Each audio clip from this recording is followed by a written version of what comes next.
सुरुवात करतो आहे की 12वीच्या परीक्षेचं ताणतणावाचं व्यवस्थापन, आणि या व्यवस्थापनामध्ये एक महत्त्वाची गोष्ट आहे ती म्हणजे मॅनेजमेंट.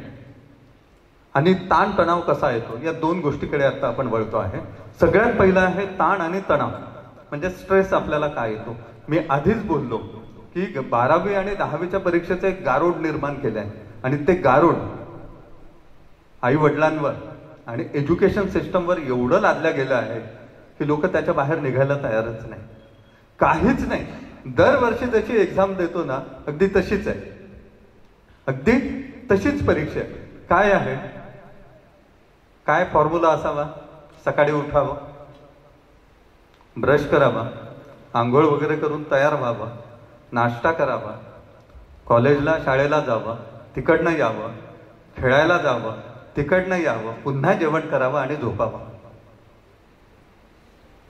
बरोबर? याच्या पलीकडे काय? हेच सगळ्यात सुंदर लाईफ आहे.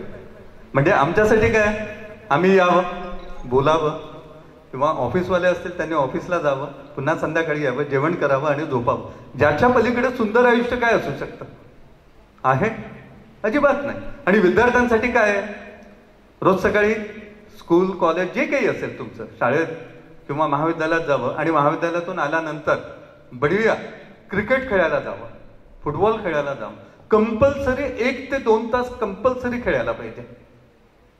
कंपल्सरी 1 ते 2 तास. होतं काय की आपल्याकडे 10वी 12वी म्हणजे सगळे गेम्स बंद करतात. त्याला फिजिकल ऍक्टिव्हिटीज नाही आहे, आणि फिजिकल ऍक्टिव्हिटीने कॉन्सन्ट्रेशन कमी होऊन जातं, आणि मनातून तो खचत जातो आणि डिप्रेशनमध्ये जातो. ते डिप्रेशन बाहेर टाकायला त्याला खेळायला जागाच नाही. तो जेवढा खेळेल, तो रनिंग करेल, धावेल, त्यामध्ये खेळेल, इतर मुलांसोबत मिसळेल, तो ऑटोमॅटिकली निघत जाईल. डिप्रेशन हळूहळू हळू कमी होत जाईल. आणि आपण काय करतो? 12वीच्या विद्यार्थ्यांमध्ये किती लोक आहेत जे अजूनही क्रिकेट, फुटबॉल किंवा आणखी कुठले गेम, बास्केटबॉल, बॅडमिंटन, आणखी काय काय किती लोक खेळतात अजूनही? एकच आहे. आणखी बाकी कुठला गेम खेळतो? ज्यांनी हात आत्ता वर केला. व्हेरी गुड, बढिया, टाळ्या झाला पाहिजे. हे का महत्वाचं आहे? मी एवढ्यासाठी म्हणतोय तुम्हाला की खेळणं खूप महत्वाचं आहे. एक मर्चंट नेव्हीचे कॅप्टन आहे मुंबईला, ऋषिकेश पवार म्हणून. आणि ऋषिकेश पवार सर मर्चंट नेव्हीमध्ये कॅप्टन, आणि तिथून त्यांचा बॉन्ड संपला, ते परत आले, आणि त्यांनी खूप साऱ्या ऍक्टिव्हिटीज आणि बिझनेसमध्ये आहेत. जवळपास 1 करोड रुपयांचा दर महिन्याचा टर्नओव्हर आहे. तो एवढं सगळं करतो. त्यांनी त्याच्या मुलांना 2च गोष्टी, तुम्हाला बाकी काहीच नाही करायचं, कंपल्सरी स्कूल, शाळा, कॉलेजला जायचं, ज्या दिवशी इच्छा नसेल अजिबात जायचं नाही. आणि दुसरी महत्वाची गोष्ट, तुम्ही अभ्यास करा असं ते म्हणत नाही, तुम्ही फक्त 2 तास खेळायला जा. घरात थांबायचं नाही, खेळायच्या वेळेस खेळायचं, आणि खेळून आल्यावर अभ्यास करायचा. खेळून आल्यावर जी लिंक लागते ना, ती जबरदस्त लागते. आणि 10वी आणि 12वीच्या परीक्षेमध्ये मुलांसाठी काय काय कंटिन्यू अभ्यास करतात, त्याला ब्रेकच नाही, त्याला ब्रेकच नाही आहे. मला एक सांगा, इथे बसलेल्या विद्यार्थी आणि विद्यार्थिनी, मला एक सांगा, तुम्ही किती तास रोज अभ्यास करता? अभ्यास किती तास करता? आपसात बोलल्यापेक्षा माझ्याशी बोला. किती तास अभ्यास करता? अरे लाजताय का? म्हणजे अभ्यास करता की नाही करत? करता की नाही? किती तास अभ्यास करता? ब्रेक का हवा आहे? त्याचं कारण असं आहे, समोर अपघात होणार आहे, गाडी स्लो करायची आहे आणि ब्रेक मारायचा, थांबायचं आहे, स्पीड ब्रेकर आला, थांबायचं आहे, सिग्नल लागला, रेड सिग्नल लागला, थांबायचं आहे. आणि फक्त हा ब्रेक कोण घेत नाही? हा ब्रेक कोण घेत नाही? आई नावाची जी गोष्ट आहे ना, आई संपूर्ण आयुष्यामध्ये एकदाही ब्रेक घेत नाही. आई अजिबात ब्रेक घेत नाही. आणि म्हणून मुनव्वर राणा साहेब असं म्हणतात की चूम लेना उसकी हथेलिया, किसी आगाज से पहले सुना है माँ अपनी हथेलियों में दुआएं रखती है. आणि यासोबतच जर आपण पुढे गेलो, असं म्हटलं जाऊ शकतं की आई म्हणजे काय रे, दुधावरची साय रे, हे त्याच्या पलीकडे आहे. आणि त्याही पलीकडे आपण जर म्हटलं की आई म्हणजे सुखाचे दार आणि आई म्हणजे सुखाची सावली, या सगळ्यांच्या पलीकडे एक आहे. आजचा 26 जानेवारी आहे आणि म्हणून असंच अनेकांच्या शब्दांवर, अनेकांच्या ओठांवर असेल, गे माय तुझे मी फेडीन पांगसारे आणि न आरतीला हे सूर्य चंद्र तारे.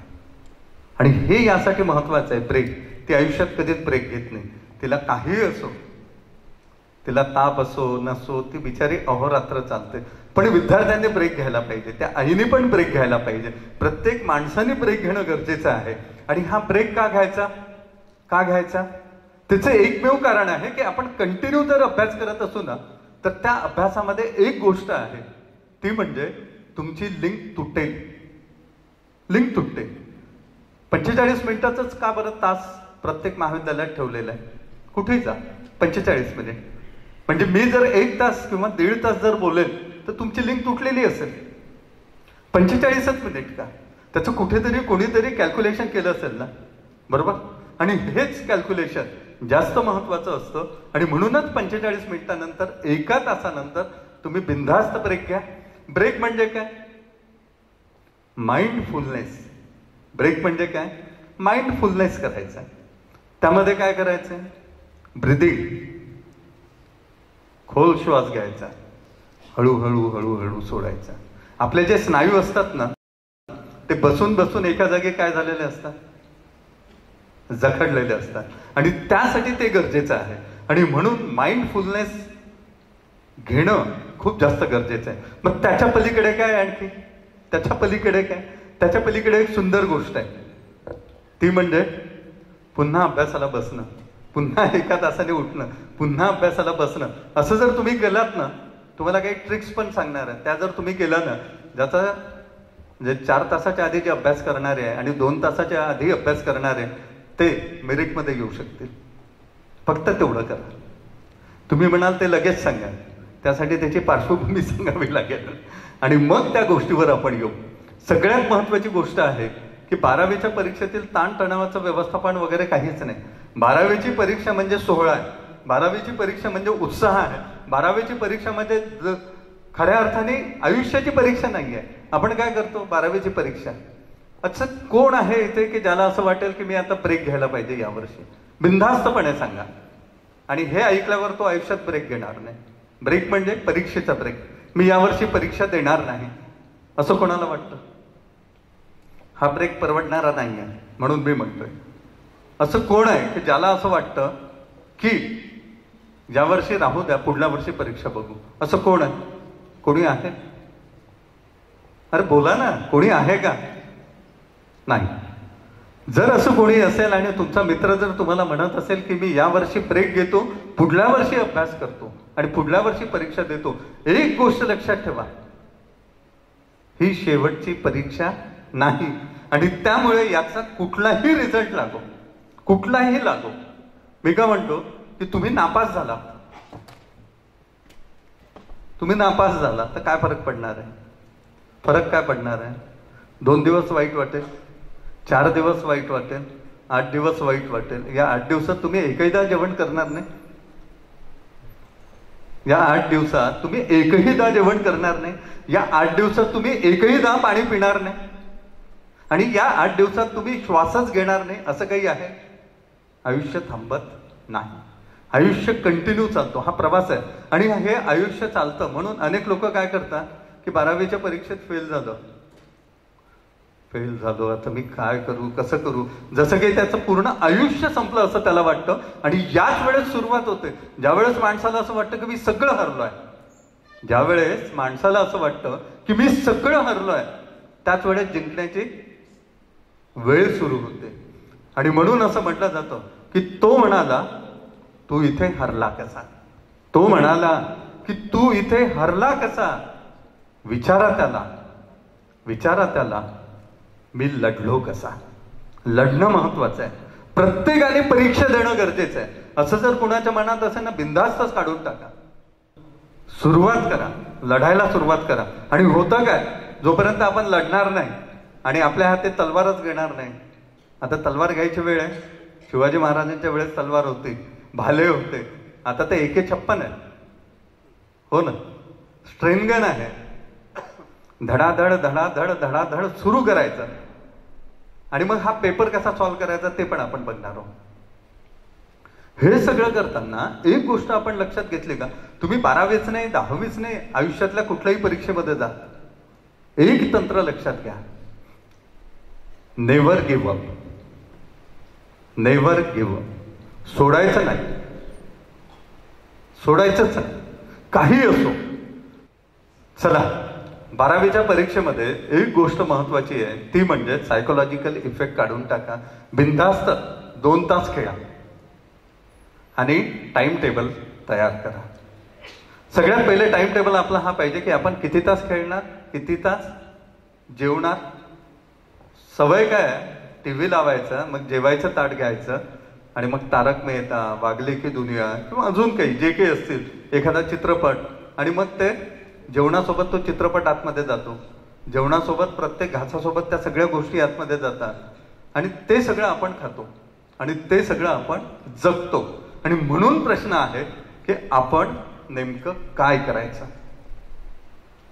टाइम टेबल मस्ट आहे. तुमच्या वेळेची मर्यादाच तुम्हाला घालावी लागेल. 24 तास सगळ्यांकडे आहे, पालकांसाठी, इतर सगळ्यांसाठी आहे, माझ्यासाठी, तुमच्यासाठी आहे. 24 तास सगळ्यांसाठी आहे, माझ्यासाठी 24 तास आहे. म्हणून मी अंबानी झालो, मलाही 24 तास आणि अंबानीलाही 24 तास आहे, बरोबर. मलाही 24 तास आहे आणि नरेंद्र मोदींकडेही 24 तास आहे, म्हणून मी पंतप्रधान झालो. 24 तास बसलेल्या सगळ्यांना आहे आणि म्हणून एक मेरिटमध्ये येतो आणि दुसरा काठावर पास होतो. मेरिटमध्ये असणाऱ्या विद्यार्थ्यालाही 24 तास दिले आणि तुम्हालाही 24 तास दिलेला, हा विचार जर आपण करणार नाही तर आयुष्यामध्ये टाइम टेबल नावाची गोष्ट जर आपण तयार केली नाही ना, तर आयुष्याचा टाइम टेबल व्हायला वेळ लागणार नाही. मी रोज म्हणतो की सकाळी वॉकिंगला जाईल, रोज म्हणतो. सकाळी जागे ते अलार्म वाजतं, 5 वाजले, 6 वाजता जाऊया. 6चा अलार्म वाजतो, 15 मिनिटांनी जाऊ, मग पुन्हा 6:15च्या ऐवजी 6:30ला उठतो. राहू द्या, उद्यापासून स्टार्ट करू. हा जो उद्या आहे ना, हा आयुष्यात कधीच येत नाही. हा जो उद्या आहे हा आयुष्यात कधीच येत नाही. आणि म्हणून आजपासून, आत्तापासून, या क्षणापासून अभ्यास करावा लागेल आणि या क्षणापासून अभ्यास केला तरच खऱ्या अर्थाने आपण समोर जाऊ शकणार आहोत. आणि म्हणून प्रत्येक क्षण महत्वाचा आहे. यावर्षी 11वी 12वी, कारण क्लासेस 11वीला स्टार्ट होतात. आम्ही 2 वर्ष विथ फॅमिली तिथे राहायला येणार आहे. आम्हाला फ्लॅट हवा. आई वडील बघा, त्या मुलासाठी ते पूर्ण शिफ्ट करतात. डॉक्टर असल्यामुळे त्यांचं प्रोफेशन इथे बसणे आणि तिथे बसणे दोन्ही ठिकाणी सारखं आहे. लॉयर दोन्ही ठिकाणी काम करू शकतात, आर्टिस्ट कुठेही काम करू शकतात, बरोबर आहे. हे जे प्रोफेशन्स आहेत ते कुठेही काम करू शकतात. आणि म्हणून आई वडिलांची जी क्षमता असते, आई वडिलांचं जे विचार करण्याची पद्धत आहे ती खरंच महत्वाची आहे. म्हणून मी सुरुवातीलाच म्हणालो की मुलांपेक्षा आई वडिलांना स्ट्रेस जास्त आहे. वडील कदाचित सांगत नसतील पण सगळ्यात जास्त स्ट्रेस ते घेतात. आई किमान बोलून मोकळी होईल एक वेळ, पण तो स्ट्रेस जास्त असतो. आणि याच्याही पलीकडे विद्यार्थी, कित्येक विद्यार्थी मनसोक्तपणे बोलतात आणि कित्येक विद्यार्थी अजिबात बोलत नाही. आणि म्हणून पालकांना विनंती आहे की त्यांनी जो टाइम टेबल तयार केला आहे ना, त्या टाइम टेबल नुसार ते करतात की नाही याच्यावर लक्ष ठेवण्याचं काम पालकांचं आहे. आणि पालकांनी तसं वातावरण घरी निर्माण करण्याची गरज आहे. म्हणजे काय, सुरुवात सकाळी उठला, अजून उठलाच नाही, किती वेळ झाला, त्याच्यावर रागावणं सुरुवात होऊन जातं, बरोबर आहे. एका लिमिट नंतर ठीक आहे, पण तो जर रात्री 3 वाजेपर्यंत जागला असेल तर त्याला किमान झोप गरजेची आहे. आणि आता इथे बसलेल्या सगळ्या विद्यार्थ्यांमध्ये मी 99% विद्यार्थी सकाळी उठून अभ्यास करणारे नाहीत. आणि म्हणून पालकांची काय काळजी घेण्याची गरज आहे. सर्वात पहिले वातावरण निर्मिती. मुलगा 12वीला आहे म्हणून सुस्थितीत, सुव्यवस्थित एक उत्तम वातावरण घरात ठेवावं. उत्तम वातावरण म्हणजे काय, सगळ्याच घरी चांगलं वातावरण असतं. भांडण नको, आपसात भांडण नको, चिडचिड नको आणि अजिबात छोट्या छोट्या गोष्टींसाठी त्याला रागवू नको. काय होतं, एक तर तो 12वीला असतो आणि गारुड असं आहे, आपण त्या जाहिराती बघितल्या, कोणी म्हटलं अरे 12वीला, अच्छा परीक्षा कधी आहे, अच्छा मग 12वी नंतर पुढे काय, बरोबर 12वी नंतर पुढे काय, आपण त्या जाहिराती बघितल्या आहेत तिथे, 12वी नंतर पुढे काय, तो पण आता सेमिनार परिसंवाद आपण घेणार आहोत, 12वी नंतर पुढे काय, हा जो प्रश्न येतो ना, या प्रश्नामध्ये होतं काय, तो विद्यार्थी बिचारा पूर्ण कोलमडून जातो. त्याचं एकमेव कारण आहे, त्याला असं वाटतं की माझ्यासोबत माझ्या आईवडिलांना आणि माझ्या रिलेटिव्हजला, मित्रमैत्रिणींना आणि संपूर्ण ओळखीच्या अनोळखीच्या लोकांना किती अपेक्षा आहे, आणि त्या अपेक्षा जर भंग झाल्या तर कदाचित तो सुसाईडकडे वळतो, सुसाईड करतो.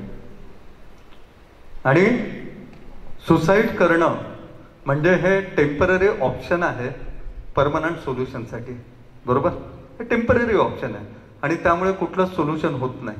आणि असं जे होतं ना, म्हणजे सुसाईड करणं, मग तो त्याच्या डोक्यात सुरू होतो आणि तो कोणासोबत बोलत नाही, तो त्याच्या तंद्रीमध्ये असतो आणि अचानकपणे एखादं टोकाचं पाऊल घेतो. म्हणून पालकांना विनंती आहे, मस्त हसत खेळत वातावरण ठेवा आणि बढिया चांगल्या पद्धतीने आपण काम करा. घरी हलका फुलका व्यायाम करा, ज्यामुळे आपले स्नायू मोकळे होतील. आणि हा व्यायाम, ब्रिदिंग, माइंडफुलनेस आणि सगळ्यात महत्वाचं मेडिटेशन, या सगळ्या गोष्टीसाठी एकच पर्याय आहे, तो म्हणजे मेडिटेशन. तुम्ही मेडिटेशन केलं की तुमचे बाकी सगळे विचार हळूहळू हळूहळू निघून जातात. आणि निघून गेलेले जे विचार असतात ना, फक्त आणि फक्त पॉझिटिव्ह विचार असतात. आणि पॉझिटिव्ह विचारांची ताकद एवढी प्रचंड आहे, तो एक वेगळा सब्जेक्ट आहे. पॉझिटिव्ह विचारांची ताकद एवढी प्रचंड आहे की त्यामध्ये एक मॅग्नेटिझम आहे. तुम्ही पॉझिटिव्ह असाल आणि प्रचंड पॉझिटिव्ह तुमची इच्छाशक्ती असेल, तुम्ही कुठलीही गोष्ट सांगा, ती तुमच्यापर्यंत नाही आली तर मला म्हणा. प्रचंड ताकद आहे पॉझिटिव्हची. एखादी गोष्ट जर तुम्हाला पाहिजे असेल ना, तुम्ही प्रचंड पॉझिटिव्ह आहे आणि त्यानुसार जर त्या गोष्टीसाठी तुम्ही प्रयत्न करत असाल, 101% तुमच्याकडे येईल. त्याचं कारण असं आहे, मॅग्नेटिझम आहे. विद्यार्थ्यांसाठी एवढंच आहे की तुम्ही एवढंच ठरवा की मला माझे 12वीचे पेपर एकदम व्यवस्थित गेलेले आहे, चांगले गेले, उत्तम गेले आणि मला एवढे पर्सेंटेज मिळाले.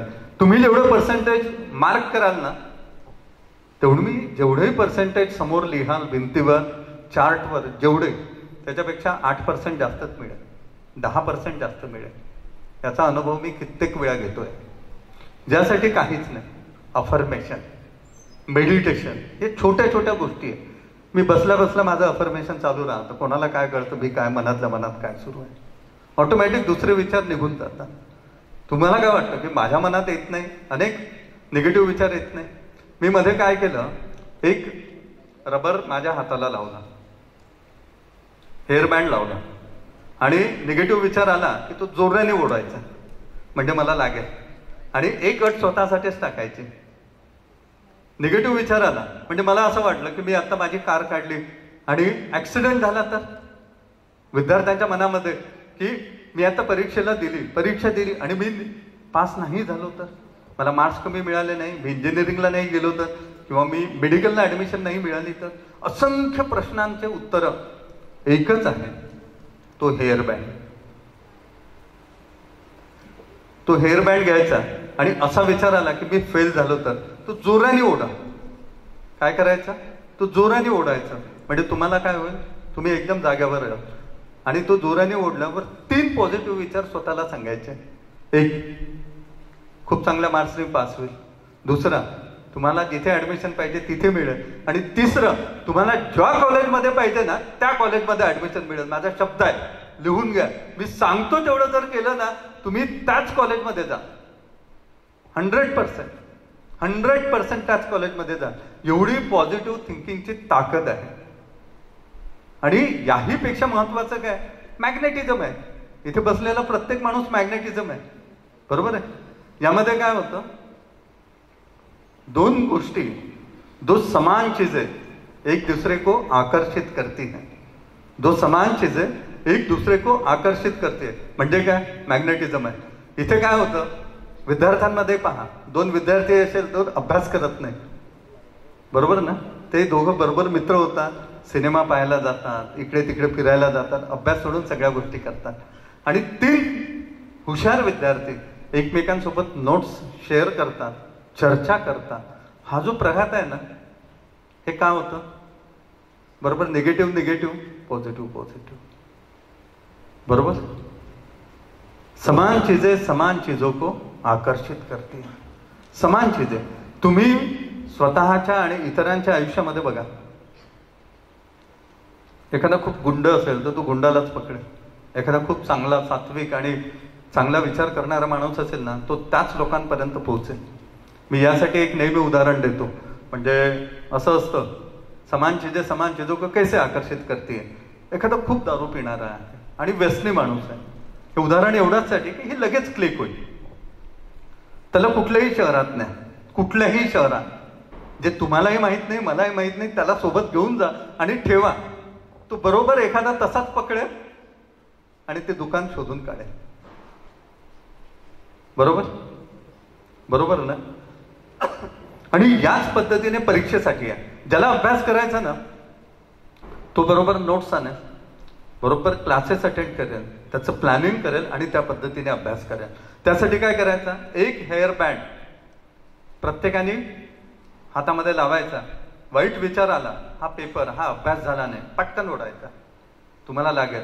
आणि 10 वेळा म्हणायचं, हा अभ्यास झालेला आहे, हा अभ्यास झालेला आहे. जेव्हा तुम्ही पॉझिटिव्हली त्याविषयी बोलता ना, त्यावेळेस 100% म्हणजे 10% तुम्ही म्हणाल ना, त्यापेक्षा 100% तुमचा मेंदू आणि ते जे वर्तन आहे, म्हणजे हा ब्रह्मांड जो आहे, युनिव्हर्स आहे, हा युनिव्हर्स तुम्हाला देण्यासाठी बसलेला आहे. इथे युनिव्हर्स देण्यासाठी बसलेला आहे, पण आपली झोळी फाटलेली आहे, आपण घेऊ शकत नाही. याचं एकमेव कारण आहे, आपण मेडिटेशन करत नाही. मस्ट आहे, मेडिटेशन करणं मस्ट आहे. मध्ये मी एक प्रयोग केला. मी सकाळी 4:30ला उठायचो, ज्याला आपण ब्रह्ममुहूर्त म्हणतो, बरोबर आहे? गरज नाही 4:30 वाजता, तुम्ही उठलात तो ब्रह्ममुहूर्त आहे असं मी म्हणतो. पण सकाळी का, सगळे लोक झोपलेले असतात, फक्त पॉझिटिव्ह लोक जागे असतात. सगळे झोपलेले असतात, फक्त आणि फक्त पॉझिटिव्ह लोकच जागे असतात. म्हणून ती वेळ महत्वाची, ब्रह्ममुहूर्त. त्याच्या मागे बाकी कुठलंही कारण नाही. सायंटिफिक रिझन हे आहे की त्यावेळेस फक्त आणि फक्त विचार करणारे, प्रार्थना करणारे आणि मेडिटेशन करणारे जागे असतात, बरोबर? म्हणून यावेळेस सगळे घरचे म्हणतात, अरे सकाळी उठून अभ्यास कर, सकाळी उठून कर. ते करत नाही, कारण सवय आहे रात्री अभ्यास करायची. मग हेअर बँड लावला, आणि हेअर बँड लावल्यानंतर आपण ओढायचा आणि त्याला 3 ऑप्शन द्यायचे.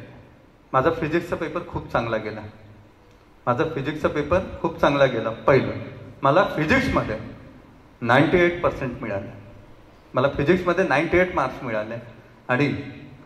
आणि फिजिक्सच्या प्रॅक्टिकलमध्ये मला आउट ऑफ मार्क्स मिळाले. 100% मार्क्स झाले, प्रॅक्टिकल क्लिअर आणि पेपर क्लिअर. ओके, आता त्याच्या समोर जाऊयात.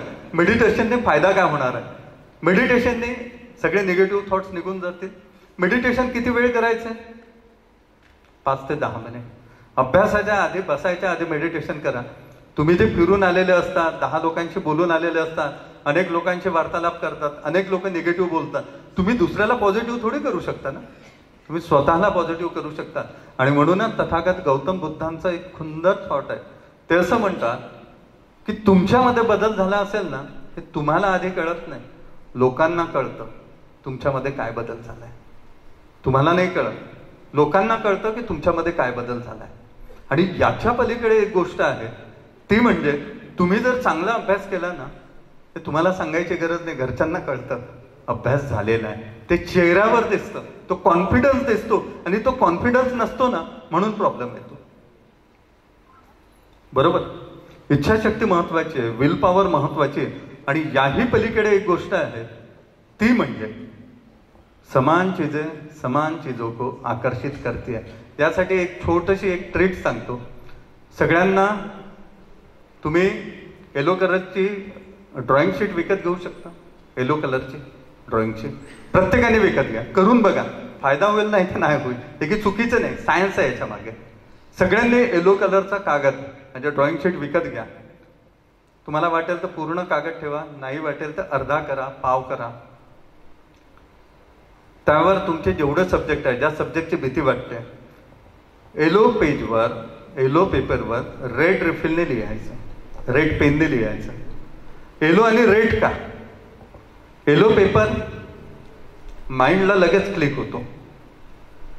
रेड कलर येलो पेपरवर किंवा येलो पेपरवर हा रेड कलर तुम्हाला माइंडला क्लिक करून देतो.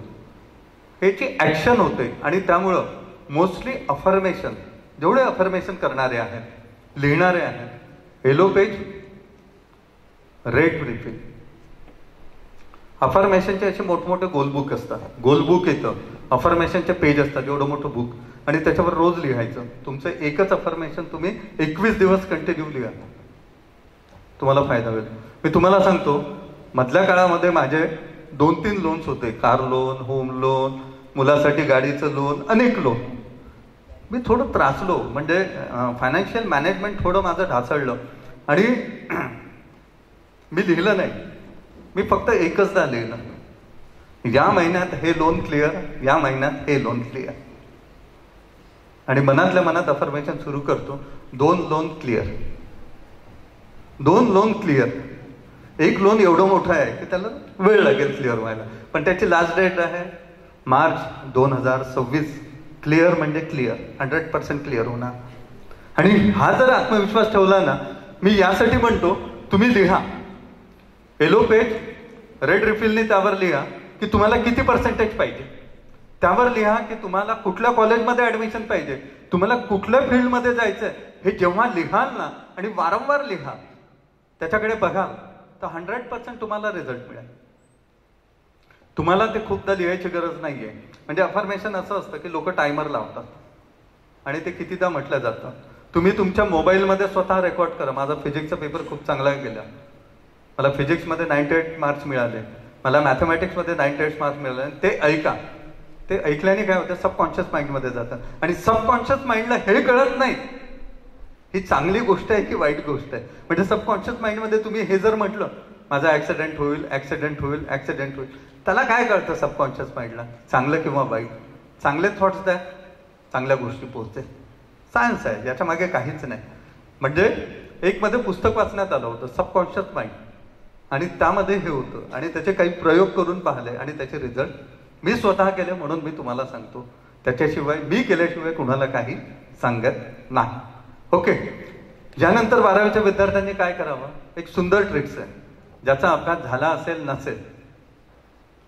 Question paper solve. पण क्वेश्चन पेपर कसे सॉल्व्ह करायचे?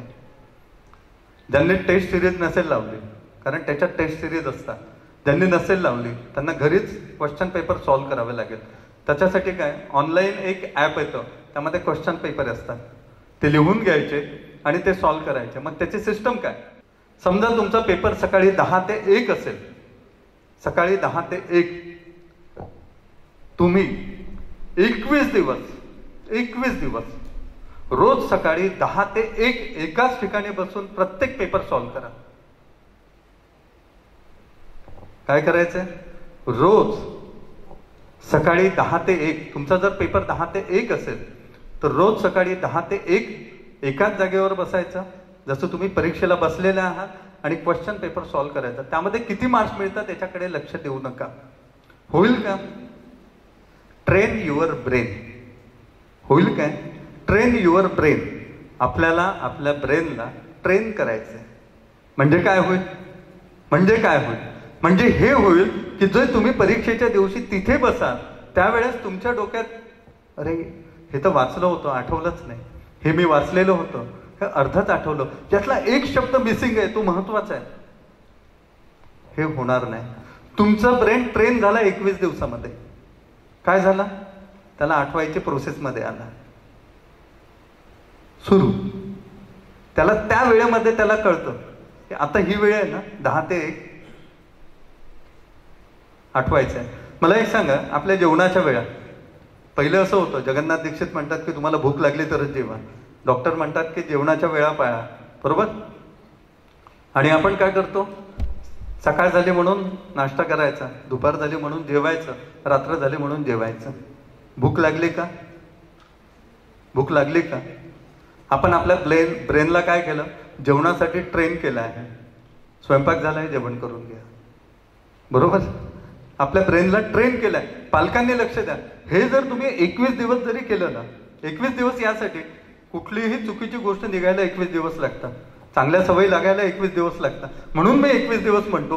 ब्रेन युअर ट्रेन हा एवढा अल्टिमेट फंडा आहे. एकाच जागी बसायचं. असं समजायचं की आपण परीक्षेला बसलोय, पेपरला बसलोय, त्यावेळेस एक एक रोज पेपर सॉल्व्ह करा. तुमचे जे 5 सब्जेक्ट असेल, 5 सब्जेक्ट 5 2 10 5 3 15 सुरू. बरोबर? आणि यामध्ये जर तुम्ही ही पद्धती जर वापरली, 100% सक्सेस आहे. म्हणजे जो ग्राफ आहे मार्क्सचा, स्कोअरचा, तो ऑटोमॅटिकली वाढेल. म्हणजे जसा सेन्सेक्स कसा वाढतो एकदम, आणि एकदम कसा आदळतो. आदळायचं का? नाही, पडायचं नाही, वर जायचं आपल्याला. आणि हळूहळू हळूहळू आपल्या ब्रेनला सवय काय होईल? त्यावेळेस परीक्षेला बसायचं, त्यावेळेस पेपर सॉल्व्ह करायचा. आणि पेपर सॉल्व्ह केल्यामुळे काय होईल? क्वेश्चन त्याचा फॉर्मॅट कळेल, कुठले प्रश्न वारंवार येतात हे पण कळेल, आणि कुठल्या प्रश्नाचं कशा पद्धतीने उत्तर द्यायचं हे पण कळेल. आणि आपला ब्रेन ट्रेन होईल. आणि ट्रेन झालेला ब्रेन कधीच धोका देत नाही. तुम्ही पाहिलं छापखान्यामध्ये तो नंबरिंग टाकतो, बिल वगैरे छापतो ना आपण, बिल बुक, ठक ठक ठक ठक ठक ठक, तो इकडे बोलत राहतो आणि त्याचे हात सुरू राहतात. मोठमोठ्या फॅक्टरीजमध्ये जा, तिथे जे कारागीर काम करतात ना, ते इकडे कितीही चर्चा करू एकमेकांची, पण त्यांचा हात बरोबर तिथेच पडतो. का? Train your brain. ब्रेन जर ट्रेन झाला ना, पूरी कायनात आपको रोक नहीं सकते. पूरी कायनात आपको रोक नहीं सकते. सिर्फ और सिर्फ आपके ब्रेन को ट्रेन करना है. आणि जर तुम्ही ट्रेन केलं तर मी तुम्हाला लिहून देतो, माझा नंबर घ्या आणि मला सांगा, सर तुम्ही सांगितलेला फॉर्म्युला कामात आलेला नाही. 21 दिवस प्रामाणिकपणे पेपर सॉल्व्ह करा. एकाच ठिकाणी बसून घरच्यांना सांगा, आज माझा पेपर आहे, मला मध्ये आवाज द्यायचा नाही. आणि पालकांनीही त्यांना अजिबात सांगायचं नाही, म्हणायचं नाही की हे असं आहे तसं आहे, अरे दूध आणून दे, भाजी आणून दे, बिलकुल नाही. तो त्यांचा पेपरचा वेळ आहे. पेपरच्या वेळेत पेपरच द्यायचा आणि ऑटोमॅटिकली सगळ्या प्रोसेस स्टार्ट होईल. आणि सवय होईल ना, ज्यामध्ये पहिली सवय प्रश्न समजेल, दुसरी सवय वारंवार येणारे प्रश्न समजेल, तिसरी सवय फॉर्मॅट, प्रश्नाची भाषा कळेल.